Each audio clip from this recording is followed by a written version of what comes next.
Hey guys, welcome back to my YouTube channel, and today in this video we will study class 9 Beehive's poem No Men Are Foreign. So in this poem the poet highlights the futility of war, that war achieves nothing but death and destruction, and the consequences of war have to be borne by posterity. So I will explain you this poem stanza wise. Stanza 1. Remember, no men are strange, no country is foreign. Beneath all uniforms a single body breathes. Like ours, the land our brothers walk upon is earth like this in which we all shall lie. So the poet talks about universal brotherhood and reminds us that no men are different from any of us. Distinctions and differences are the creation of our minds, which have been clouded by bias and prejudices. Beneath the different uniforms sported by soldiers of different countries and the traditional costumes of religions, every human being is made of the same flesh and bones, and the same blood runs through his veins. Beneath our external differences, we all are essentially one. The land where every human toils and rests in after death is the same beyond man and man-made boundaries. So let's move on to stanza 2.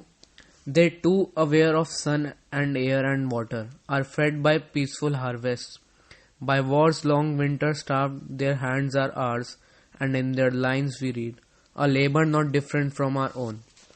So in this stanza he explains that just like us, they share the same resources, that is the light of the sun, the air we breathe, and the water they sustain. The water that sustains us. They are fed by the same harvests that are reaped during the peaceful times, and also face the similar agony of starvation caused by the devastation in the wars during long winter months. Like us, they also toil with their sweat and blood to reap the same harvest and bear similar consequences of ruthless war. So let's move on to stanza 3. Remember, they have eyes like ours that wake or sleep, and strength that can be won by love. In every land is common life that all can recognize and understand. So the poet reminds us that all men who inhabit the so-called enemy countries follow a similar routine. He emphasizes that activities like sleeping and waking are akin to all human beings irrespective of whichever part of the world they reside in, and every human being draws strength and sustenance from the power of love. Human emotions across the borders are same, irrespective of geographical differences, and all men share similar experiences in day-to-day life which transcend the boundaries of time and space. So let's move on to stanza number 4. Let us remember, whenever we are told to hate our brothers, it's ourselves that we shall dispossess, betray, condemn. Remember, we who take arms against each other. So in this stanza, the poet appeals to us to keep in mind the fact that whenever we are incited to take up arms against other human beings, we shall be betraying and harming the human race.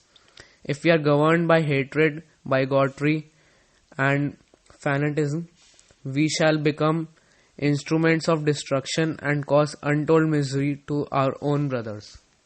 Let's move on to stanza number 5. It is human earth that we defile, our hells of fire and dust outrage the innocence of air that is everywhere our own. Remember, no men are foreign and no country is strange. So it is written by James Kirkhope. I will explain you stanza 5. The poet warns us that by our senseless actions we will destroy the natural resources bestowed upon us by Mother Earth. By inciting war, we shall inflict sorrow and pain on innocent people. He ends the poem by appealing once again to all men to transcend the boundaries created by man and remember that all the countries are the same and there is no difference between one man and another. So I hope you like the explanation of this poem. See you in the next video. Till then, goodbye.